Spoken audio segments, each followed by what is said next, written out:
प्रशांत किशोर और जनसुराज की कहानी एक ऐसे व्यक्ति की यात्रा है जिसने भारतीय राजनीति को पर्दे के पीछे से बदलने की शुरुआत की और खुद मैदान में उतरकर बदलाव की बागडोर संभाली।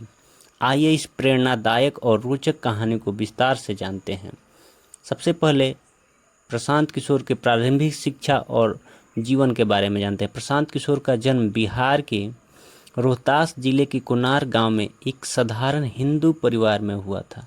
उनके पिता श्रीकांत पांडे एक डॉक्टर थे, मां सुशीला पांडे गृहिणी थी। बचपन से ही प्रशांत में कुछ अलग करने की ललक थी। उन्होंने अपनी प्रारंभिक शिक्षा बक्सर से प्राप्त की और बाद में इंजीनियरिंग कॉलेज की पढ़ाई के लिए की। इसके बाद उन्होंने पढ़ाई खत्म होने के बाद संयुक्त राष्ट्र अमेरिका में स्वास्थ्य नीति सलाहकार के रूप में काम किया। राजनीति में प्रवेश और रणनीतिकार की भूमिका। प्रशांत किशोर ने राजनीति में सीधे नेता के रूप में नहीं बल्कि एक रणनीतिकार के रूप में कदम रखा। उन्होंने वर्ष 2011 में गुजरात के तत्कालीन मुख्यमंत्री उस समय नरेंद्र मोदी के लिए चुनावी रणनीति बनाई, जिससे मोदी की छवि एक विकास पुरुष के रूप में उभरी। इसके बाद उन्होंने कई बड़े नेताओं के लिए काम किया, जैसे 2014 में नरेंद्र मोदी के लिए चाय पर चर्चा, 3D रैली जैसे नए विचार किए। 2015 में बिहार चुनाव में नीतीश कुमार के लिए महागठबंधन की रणनीति बनाई। 2017 में पंजाब में कैप्टन अमरिंदर सिंह के लिए काम किया।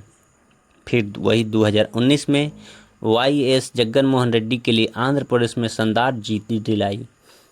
उनकी रणनीति ने उन्हें भारतीय राजनीति का चाणक्य बना दिया।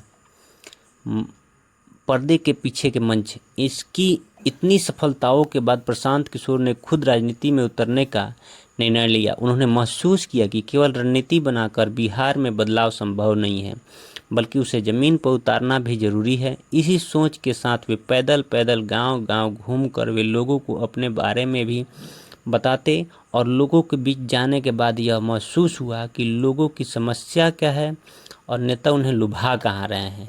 इसी सोच से जन्म हुआ जनसुराज आंदोलन। जनसुराज आंदोलन एक सपना। जनसुराज कोई पारंपरिक राजनीतिक पार्टी नहीं बल्कि एक आंदोलन है जो अच्छे शासन और जन भागीदारी को केंद्र में रखता है। प्रशांत किशोर इसके लिए वे बिहार के गांव-गांव में पदयात्रा शुरू की। उन्होंने कहा, बिहार को बदलना है तो गांव में शुरुआत करनी होगी। जनसुराज का उद्देश्य राजनीति में पारदर्शिता लाना, युवाओं को नेतृत्व में शामिल करना, शिक्षा, स्वास्थ्य और रोजगार पर ध्यान देना, जाति और धर्म की राजनीति से ऊपर उठकर विकास की बात करना।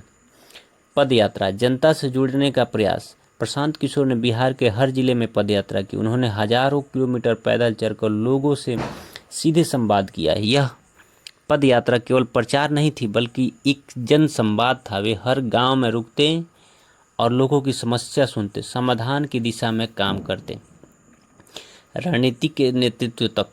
प्रशांत किशोर की सबसे बड़ी खासियत यह है कि वे केवल विचार नहीं देते बल्कि उन्हें अमल भी करने में लाते। उन्होंने जनसुराज को एक संगठनात्मक ढांचे में ढाला, जिसमें हर जिले के हर पंचायत में प्रतिनिधि नियुक्त किए गए। यह एक तरह से लोकतंत्र की जमीनी स्तर पर मजबूत करने की कोशिश थी।